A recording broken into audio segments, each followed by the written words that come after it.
tonight on edge in northern Alberta. Hold on the camper. Getting ready to get out. Came back and put the camper on this truck and decided we're gonna go grab a campground for until this fire is either put out or under control. As wildfire season hits hard. Oh, tornado right now, tornado. We have a tornado on the ground. Extreme weather puts millions at risk in the U.S. Midwest. We're tracking the latest severe storms. It was really elation because this is very rugged terrain where they were lost. And a frightening night stranded in the wilderness. 2 young children rescued in BC. Their dad's difficult decision to leave for help. This is The National.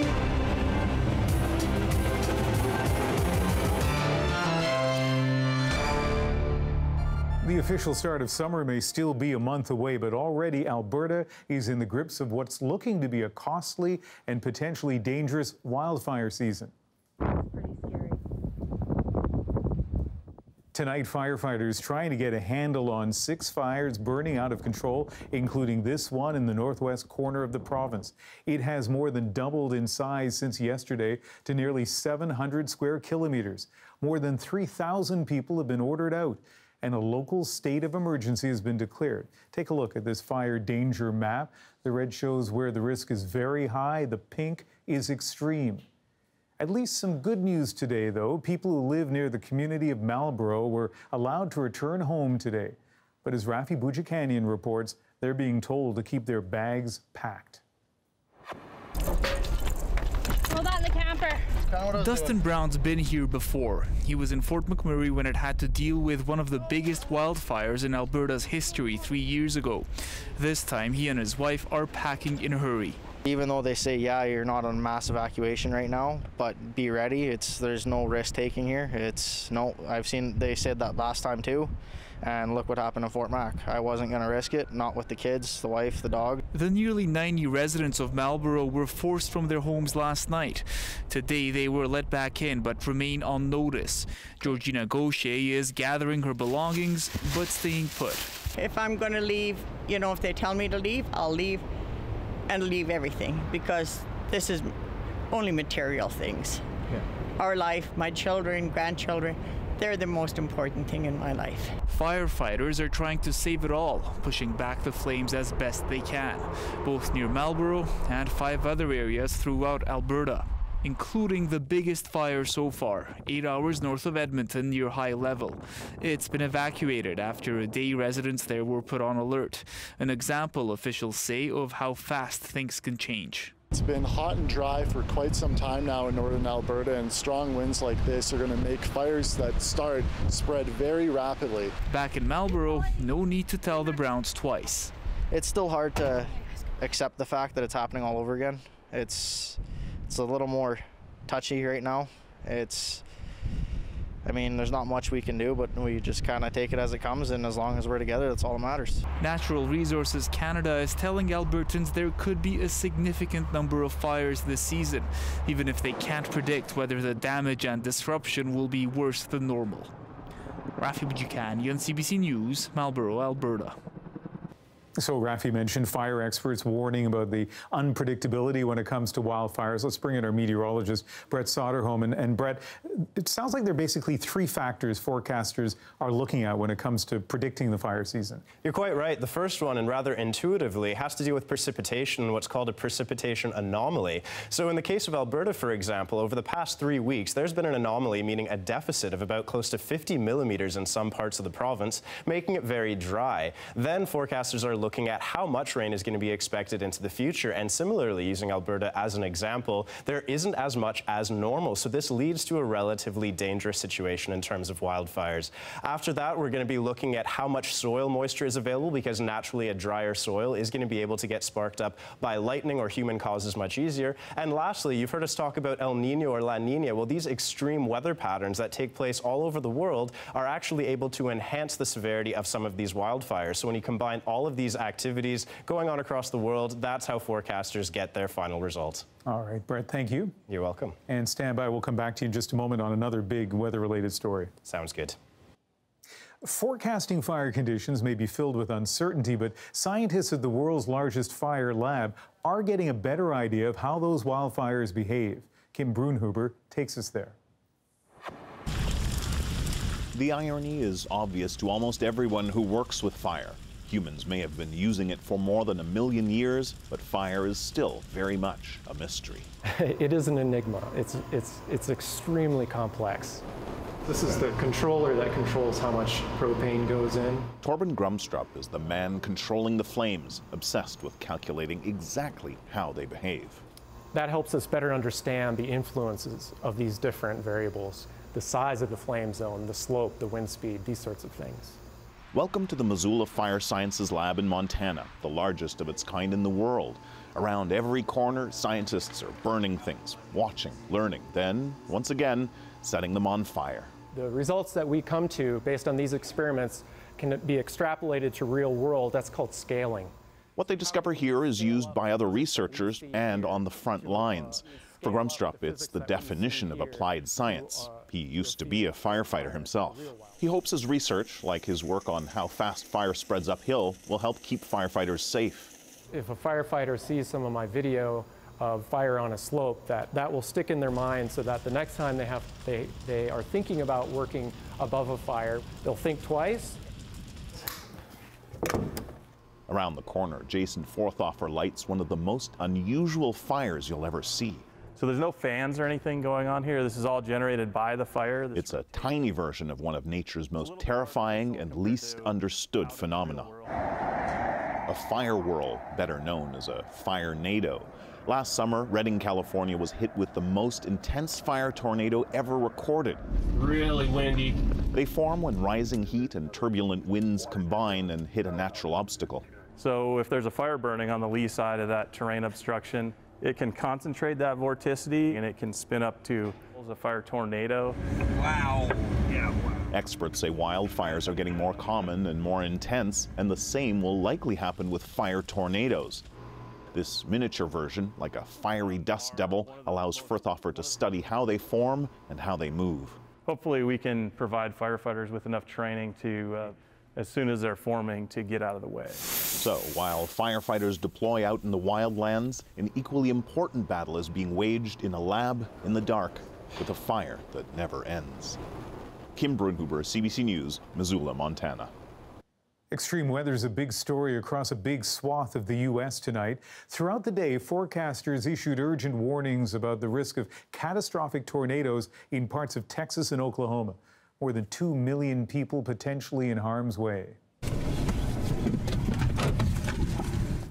And the National Weather Service has confirmed a large and extremely dangerous tornado touched down in southwest Oklahoma.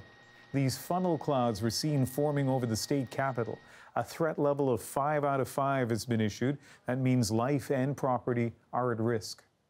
Well, let's bring back our meteorologist. And Brett, you've been warning us all day this extreme weather was coming. What made today so unusual? Well, for me, first thing, I checked the Storm Prediction Center. They're the advisory board for the United States when it comes down to predicting how severe weather is going to be over the region. And for the first time in 2 years, they actually put a high risk out for places in both Texas and Oklahoma, which is just unusual. So it put me a little bit more on high alert. And when I went through the details myself and did my own forecasting, realizing that some of the ingredients that we're looking for when we forecast the severity of tornadoes, not only were they there, but they were actually in excess of the highest values that I had ever seen. So things like the available energy and how strong the winds were into the upper atmosphere. And even by late afternoon, early evening, we were already seeing a number of tornadoes. That's right. The day got off to a pretty active start fairly early on, and there have actually already been at least 2 confirmed tornadoes, one in Texas, one also in southwestern Oklahoma. And just looking at some of the footage of it is absolutely horrifying.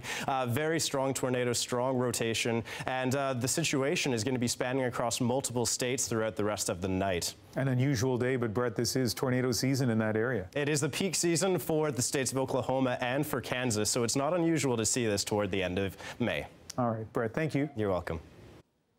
Imagine the agonizing decision for a parent lost in the wilderness with 2 young kids on a hike gone wrong. Do you stay with the children or leave them alone to go find help? That's what a father faced in the mountains near Vancouver last night. As Briar Stewart reports, today his difficult choice resulted in their rescue. Rescuers described it as a miraculous outcome after what would have been a very long and agonizing night. It was really elation because this is very rugged terrain where they were lost. The entire ordeal began yesterday. A father went out hiking with his 6-year-old daughter and 7-year-old son. They were in a densely forested area known for bears, about 45 minutes east of Vancouver. They're from the U.S. and ended up getting off the trail and falling down a creek drainage ditch. At that point, the dad had to make a tough decision. The terrain was steep. There was no cell phone coverage. It was getting late, so he gave his children some warm clothes and told them to stay put. He hiked out more than a kilometer until he got cell phone service and called for help. Teams searched through the night and finally found the children this morning. Kids did what they were supposed to do. They stayed put, and they were invisible, pretty much like a rock. They were hiding underneath a gray sweatshirt. They were then roped in and transported to a waiting ambulance and the relieved father. Rescuers said the kids were wet, cold, and hungry, but otherwise fine. Officials say the lesson is to make sure that if you're heading out, to leave a trip plan and tell others what time you'll be back. If a trip plan had been left here, perhaps the father would have been able to stay with the kids and someone else would have phoned us for help. You're always better if you're hiking in a party to keep the party together rather than split it up. But in this case, there was a happy ending. After a long, cold night, the family was reunited. Briar Stewart, CBC News, Vancouver. Donald Trump is declaring victory in his trade dispute with Mexico and Canada. His administration telling U.S. farmers they are the winners. But as Ellen Morrow tells us, the ongoing battle with China may spoil the celebration. Man, this is a lot of people. As tariffs fall between Canada, Mexico, and the U.S., President Trump took a victory lap. We have saved America. We made America great again, and we're going to keep America great. That's what it is. Canada's tariffs targeted U.S. farmers. But even with the tariffs now lifted, those farmers are still set to struggle as some of the biggest losers in Trump's trade war with China. China is our main customer for soybeans, and they're not buying.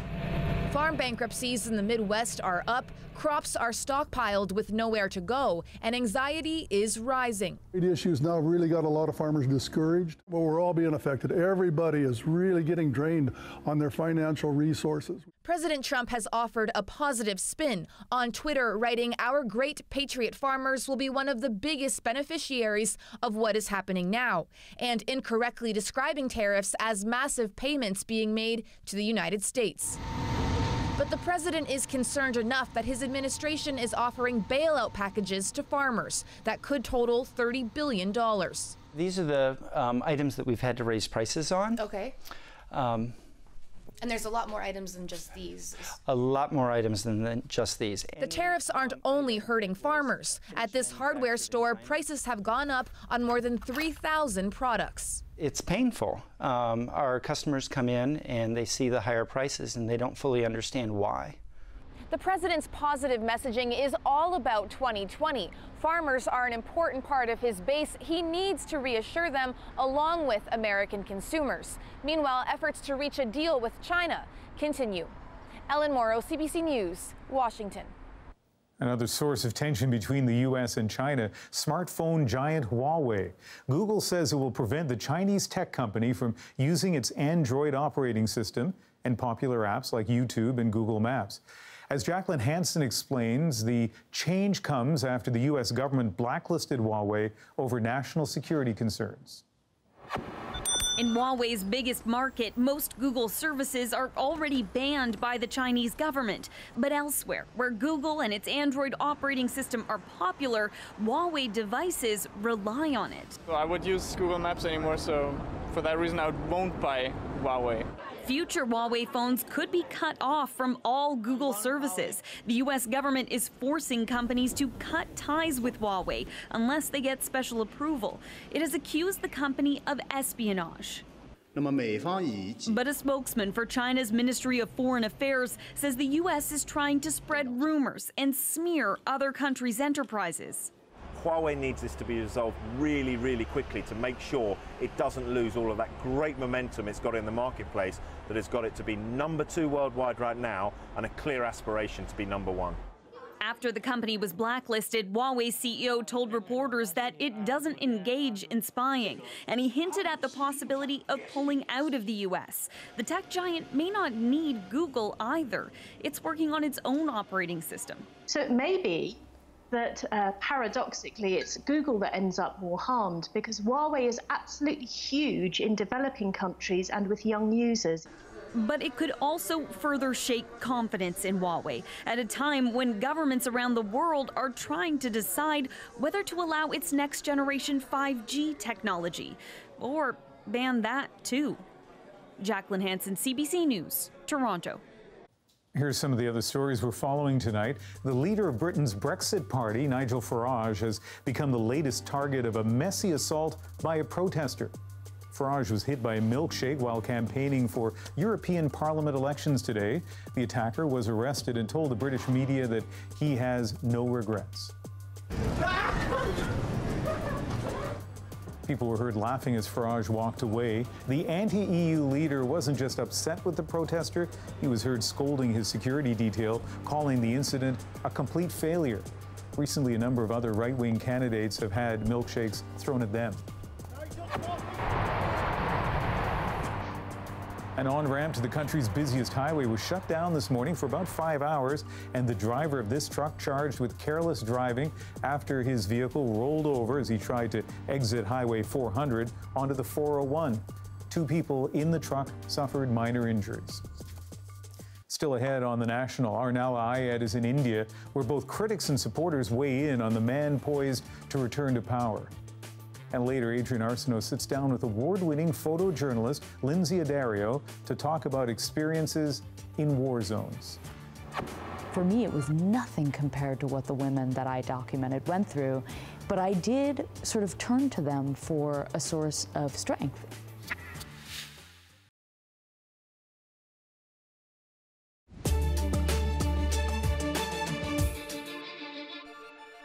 Voting in India's national election, the biggest democratic vote in history, came to an end yesterday. Results are expected by Thursday. But exit polls suggest the incumbent Prime Minister, Narendra Modi, is likely to return to power with an even bigger majority. Modi's supporters are rallying behind a man who projects power on the world stage and fosters a Hindu nationalist sentiment at home. But critics say he's capitalizing on fear, driving an even deeper wedge between his majority Hindu base and the country's Muslim minority. The CBC's Nala Ayed is in New Delhi tonight with a look at a polarizing leader. More than mere prime minister, Narendra Modi is an idea, an election manifesto. Statesman, candidate, and slogan all in one. And 5 years later, he can still pack them in. His supporters fall.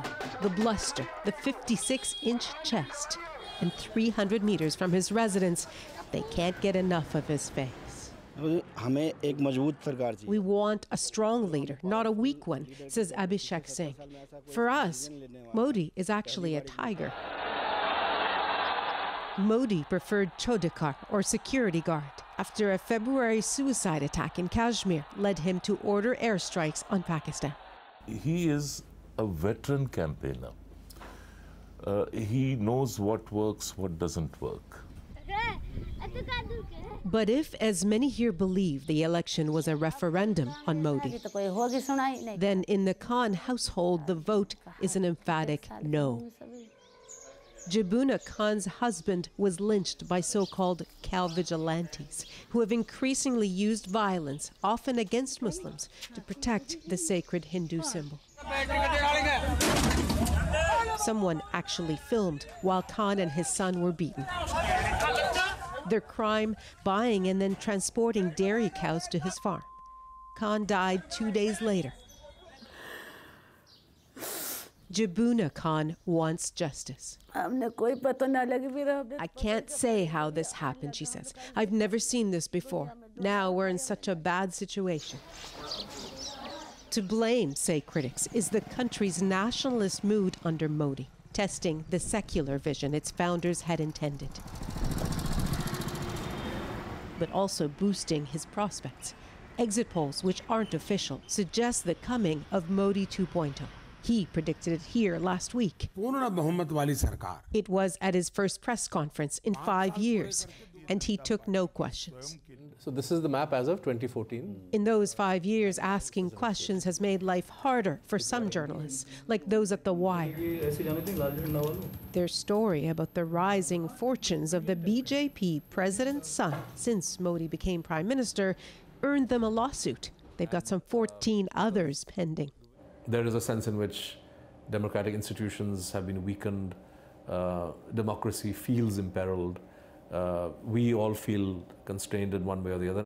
The original populist among today's world leaders can be both divider-in-chief, as Time magazine put it, and the incorruptible son of a tea seller. Nothing if not polarizing. He's unsettled the status quo in terms of that there was a certain elite which was running the country, and he has unnerved them. He has disturbed a lot of cozy relationships and networks which have been there. The tone of the past 5 years has colored Ashok Bhowmik's art. We have never gone through such a phase of hatred. It's also pushed him to street protest and to sign a letter urging people to vote Modi out. That action is very much required. Alone painting would not do. Alone writing would not do. Challengers had pinned their hopes on this election and will wait until Thursday for final results. But believers in Modi 2.0 are preparing for a celebration. The next prime minister will lead India in marking 75 years of independence as a secular, strikingly diverse country. This is an election that some call a battle for India's soul. Nala Ayed, CBC News, New Delhi. Consider the logistical challenges of the Indian election, with 900 million eligible voters spread across the vast country. Every vote is entered into one of these voting machines. 11 million government workers responsible for getting those machines to even the most remote areas. The cost of the election, $9.5 billion. Still ahead on The National. Sometimes the pictures tell the story better than words.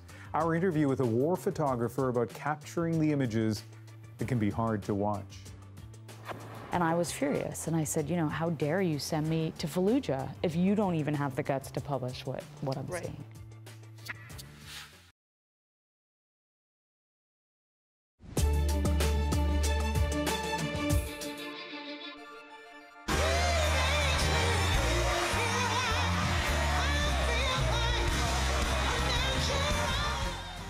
It has been 9 months since the world lost the Queen of Soul. Now, Aretha Franklin's lawyer says 3 handwritten wills have been found in the late singer's home, including one under cushions in the living room. The latest one, dated March 2014, appears to leave all of her assets to family members. Franklin's lawyer filed the wills in court today to determine which is valid. Formula One icon Niki Lauda has died 8 months after receiving a lung transplant. The Austrian won 3 world titles between 1975 and 1984, including an incredible comeback from a near-fatal crash which left him with severe burns. His story was also immortalized in the Hollywood movie Rush. Lauda was 70. Another migrant child has died in the custody of U.S. Border Patrol agents. The 16-year-old boy from Guatemala was found unresponsive this morning, the cause of death not yet known. He was taken into custody last week. U.S. Customs and Border Protection says it will conduct what it calls an independent and thorough review of the case. The teen is the 5th migrant child to die in U.S. custody since December. You may have seen her work, but you probably don't know her name. Celebrated war photographer Lindsay Addario has had an extraordinary and dangerous career, covering some of the most violent places in the world. Our Adrian Arsenault had a chance to speak with her about why she does it and why she thinks it's important, especially now, to do this kind of work. And a warning, this story contains some graphic images. Do not call Pulitzer Prize-winning war photographer Lindsay Addario an adrenaline junkie. She's not. Don't call her fearless. She's not that either. What she does is terrifying, and it does scare her. The searing scenes she shoots sometimes make her cry so much she cannot see behind her lens. But she goes back to the front lines, to famines, because, as she wrote in her memoir, it's what I do. 4 New York Times journalists were held captive. Even after being kidnapped twice in Libya and Iraq, after being assaulted and traumatized, it's still what she does. They are all home safe now. But there's a question in this era, when the powerful tell lies and make people doubt, how much does the work of a witness matter? She happens to think it matters more now than ever. So she spent some time with us in the National Studio to talk of the costs of opening eyes. Welcome to the National. Thank you. We've tried to decorate the place a little bit for you. Wow, it's amazing. As hard as it is to look at them, can you hear any of these? Like, are the sounds of any one of these really loud in your head? I mean, Libya, for sure. This one up here? Yeah. And Korangal. That's Afghanistan? Yeah, that's in Afghanistan, so that's 2007. And what are you hearing when you look at that? I mean, that's right after an ambush. So we were hit from 3 sides by the Taliban, and it was just cracking, you know. So there was the wailing and moaning, and that's a funeral for Mama Cisse. She was a young woman who bled to death during pregnancy, during childbirth. And a completely normal pregnancy. Yeah. Right? She was pregnant with twins, delivered the first baby in the village, and the second baby wouldn't come out. She had to take a canoe across a river after having just delivered the first baby, and then like about 6 hours over bumpy roads in an ambulance to get to the hospital. That's when I met her. And I photographed the delivery of the second baby, and then she started bleeding, and no one, like the midwives were just sort of mopping up the blood and saying, oh, it's normal, it's okay. And but you knew. I knew something was wrong. So I actually ran to try to find the doctor, the one doctor in the whole province. And he was in surgery, and I went into surgery. I put on scrubs, I went in. I said, I think this woman's dying. And he said, well, I'm busy. And I went back, and they picked her up and carried her to him, and she died. Yeah. That scene didn't just rattle Addario. It touched nerves in important places. Time magazine put out an 8-page spread that caught the eye of the pharmaceutical company Merck, which then put aside $500 million to fight maternal death. That's making a difference with a photograph, but it doesn't always work that way. These are American soldiers. Correct. So this is during the Battle of Fallujah. So this is in November of 2004. And there were so many wounded American Marines coming out of the Battle of Fallujah that they cleared out the inside of a cargo aircraft and literally flew them on the floor of the plane, and they were all seated on the walls. And this is how they were flown to Ramstein in Germany for treatment. I don't know that Americans had really seen pictures like this. They had, I don't think they had. I had never had access like this. And this was for Life magazine. Right. So we got this incredible, unprecedented access. And Life held the photos through the re-election of Bush. And my photo editor said, my feeling is the editor-in-chief doesn't think the American public can handle seeing these images. And I was furious. And I said, you know, how dare you send me to Fallujah if you don't even have the guts to publish what I'm seeing. And so luckily, I called the New York Times Magazine, and they published them. But that's why you take a picture like that, right? Of course. I mean, yeah. The moments she captures don't leave Addario. Sometimes the faces of people at their lowest have ended up being the ones she sees in her mind when she's in trouble. Photographer Lindsay Addario was one of them. The group was beaten and threatened with death. That was certainly the case in March of 2011. Addario was with Anthony Shadid, Tyler Hicks, and Stephen Farrell when they were grabbed by Muammar Gaddafi's men, kidnapped, beaten, and moved around. Addario knew enough about the sexual violence women face to fear the worst. I've heard the stories, I've heard the testimonies that I've heard of women in the Democratic Republic of Congo, women in Darfur. You know, I feel like I got off easy. I mean, these are women who were raped, they were gang raped. Their stories are horrific. And so for me in Libya, you know, over the time of our kidnap, I was touched, I was groped, I was, you know, tied up, blindfolded, beaten up. But for me, it was nothing compared to what the women that I documented went through. But I did sort of turn to them for a source of strength in the middle of the kidnapping in Libya. Like, I remember one night we were in prison and we were all terrified. We had no idea how long we would be held for and what they would do to us. And I remember thinking to myself, you know, if those women in Congo and Darfur can hold their head up and do this, I can get through this. And I just kept telling myself, like, I can do it. And that's sort of, they were really a source of strength for me. And when you went home, you got pregnant. I did. When I came home from Libya, I was still ambivalent because I think as a woman, a professional woman, especially a woman in this job where we travel all the time, you know, it's very hard to figure out what life will look like as a mother. And so I didn't really have any role models at that time. I didn't know any other photographers, war photographers, who were mothers. And so I was terrified, you know, I was terrified to sort of go down that path. And I remember just turning to my husband and saying, forget it, like, we need to start life. Like, I've had enough of death and I can't do this right now. And I got pregnant, like, right away. Life got better and work didn't stop, but the world changed a bit, and the urgency to bear witness at times feels even more acute. Is it getting harder or easier to make an impact with images in this climate? Harder, I think. Why?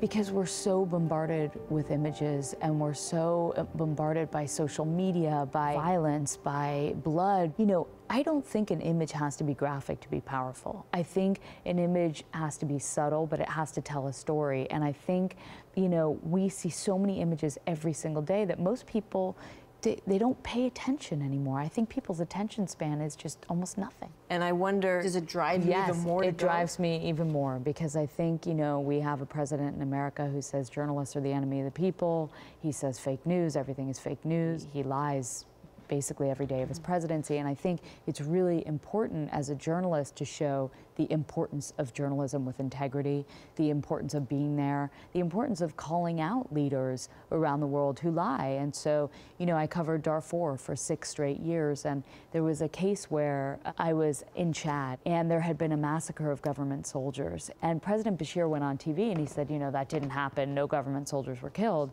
And we went to the border and found a truckload of rebels and said, like, hey, did this happen? And they said, yes. And we said, well, can you take us? And they were like, well, it's super dangerous. There are Antonovs flying overhead and they can bomb, you know.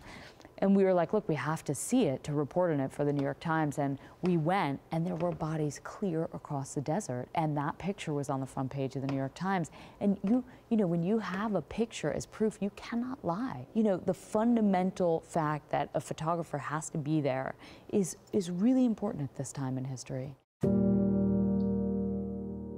It is the curse of the world right now that there are a lot of troubled places she needs to go to next. South Sudan, maybe Yemen. It's our great fortune there's a Lindsay Addario ready to be there. Next on The National, helping young patients put a brave face on their time in hospital. How clowning around can actually be the best medicine. Want me to go easy on you, or do you want me to go extra hard? Well, we're letting me win, so easy.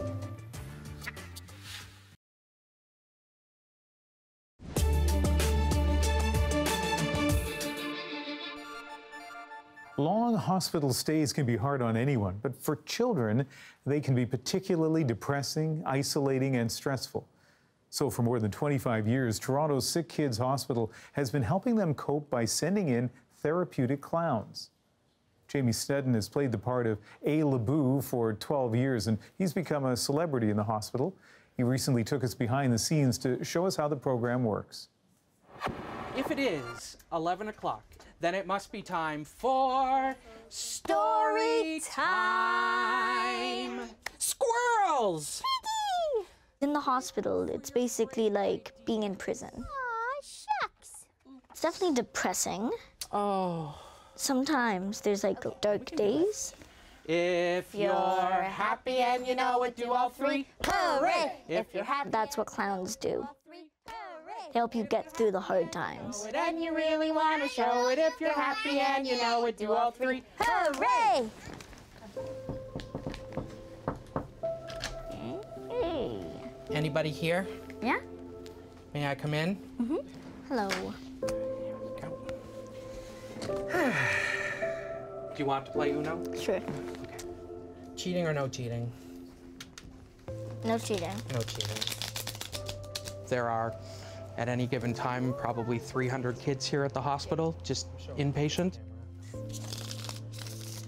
We should at least pretend that we get along a little bit. Just a little. We'll pretend we get along a little bit. Okay. Everybody needs play and they need friendship. And when kids are here, they are removed from some of the things, some of those opportunities in their life. That's swap hands. Oh, I forgot that.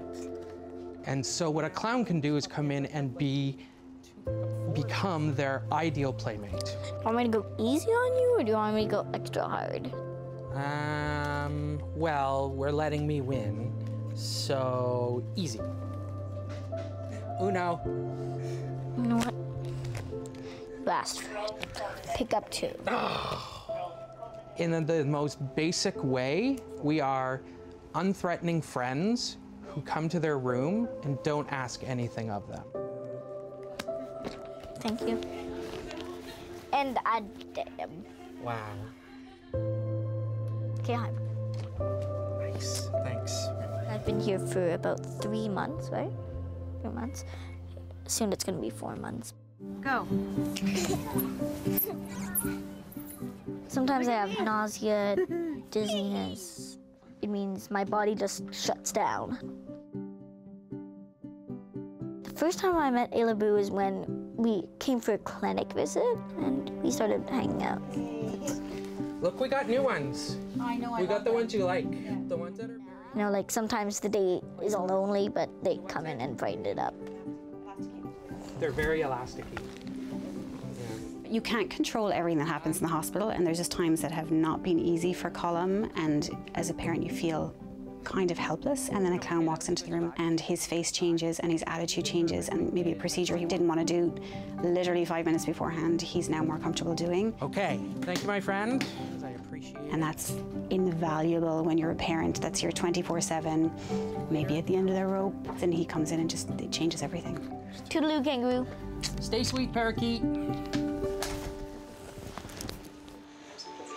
Hello, my friend. Are you coming to the TV show today? Hi, Aiden. Welcome, welcome. Let's go, let's go, let's go, let's go. Let's go, let's go, let's go. Ready? Oh, phew. That was a good one. I was first introduced to the work through a story done on local TV about a visiting clown to sick kids. Let's see who's on the phone. Hi, who's this? And I thought, wow, that's something I think I'm supposed to do. Did you hear us sing happy birthday to you? Yeah. Oh, excellent. Every Thursday we do a craft show, broadcast live to the hospital so kids can choose to watch it. Have you received any presents yet? Not yet. Not yet, not yet. Saving up. A lot of the time kids can't leave their rooms. Either they're in isolation precautions, they are just not feeling well enough to leave their room, whatever the case may be. This allows us to create community for them. Perfect. Thank you, Eliza. Bye. You made this one too, right? That's for Dada? Okay. It's beautiful. Kids get a bag of just random craft supplies, and integrated into that were medical things like a mask or gloves or, you know, the pee cups. We have here the pee cup and we have here a quarter. The point of that is to sort of bring these hospital things, to demystify them, make them not so daunting. Abracadabra. You put it in the other hand.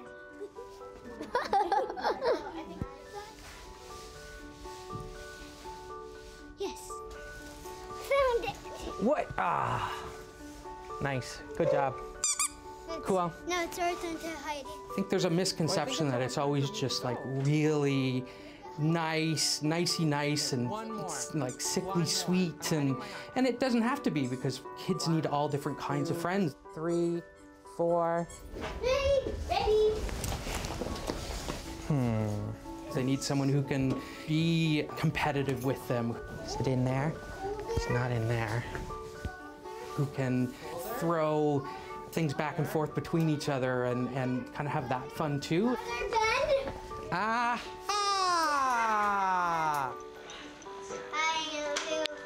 See you later, alligator. Tomorrow you're here.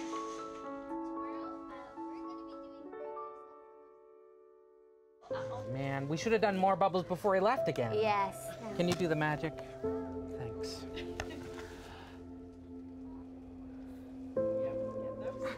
Yeah, you get them. Let's get them. Wow. This work is all about connection. It's all about being empathetic and being open to take this stuff on. If I don't feel affected by someone else's pain or another family's struggles, then I shouldn't be doing the work. Oh, this book is coming to catch the bubbles. That book has an arm. And a giggle. And a giggle. The first child who I had a really close connection with who passed, and I had to run from the critical care unit to an office, and I was crying before I got back to the door. And I cried quite hard. I wept. I was very affected by it. Are you ready for battle? Okay. Oh, nice. Oh, I got one inside. I got one inside your mask. I don't think I'm less affected by it now, but there is more positive that I experience than the negative. Your mom's trying to stay out of it, but she knows she can't do that. Every family we meet, you get to see how they persevere. You get to see how they come together as a family.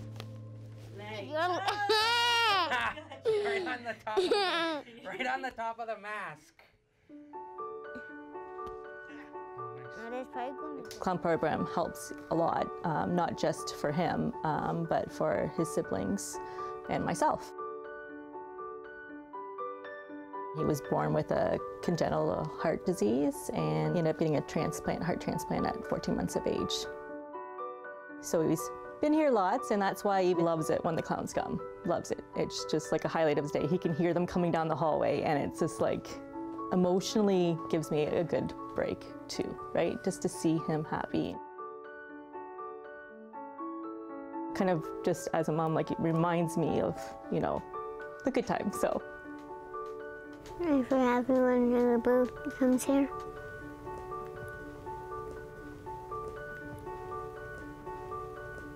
Because he plays with me. Protection. Oh, nice. A shield, a force field. Nobody wants to be here, but we try to make it a little more tolerable, a little more fun. Thank you for letting me come to play. May I come back again another day? Just to be that little bright spot to look forward to. Out the door, dinosaur. Gotta go, buffalo. Toodaloo, kangaroo. Take care, Panda. Pretty rewarding. Bye-bye, butterfly. As you wish, jellyfish. In the dark. I feel like it's what I'm supposed to do. That's all I got. Hasta mañana, my friendly iguana. Well, that could be its own looper. Nice. All right, see you later. Here's a look at a story we've been working on, caring for elderly couples in Sweden and just how far they go in that country to keep people together.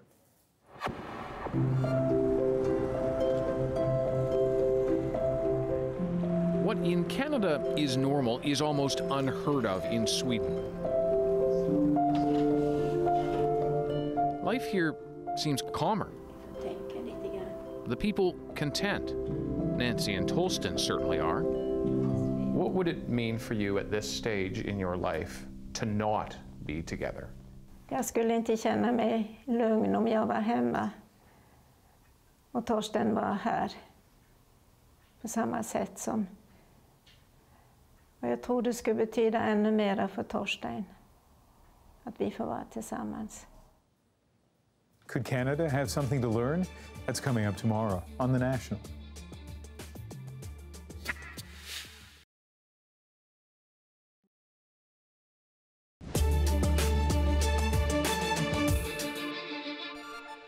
So what could be more appropriate as a moment on this Victoria Day than some footage of the royals in their garden this weekend? It's not just any garden these kids are playing in. George, Charlotte, and Louis helped their mother, the Duchess of Cambridge, create the so-called Back to Nature garden, unveiled this weekend.